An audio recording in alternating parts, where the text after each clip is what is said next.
sarap! Mons crab paste. Kapag ka meron ka kasi nito, hindi na kailangan ng ulam. Ito na, siya na yung ulam mo. Sana kumain na kayo dahil baka matakam kayo dito. First bite sa inyo. Siyempre sa akin.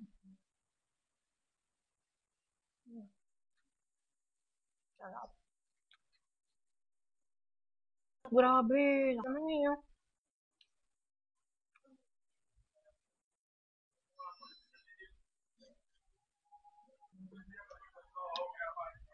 Nabila ko nito before, pero ganito kalaki. Hindi ko alam, nag-ano ba sila?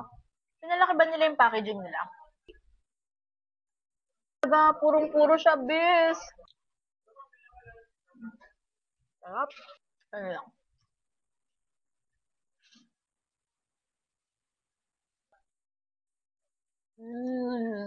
Ang sarap.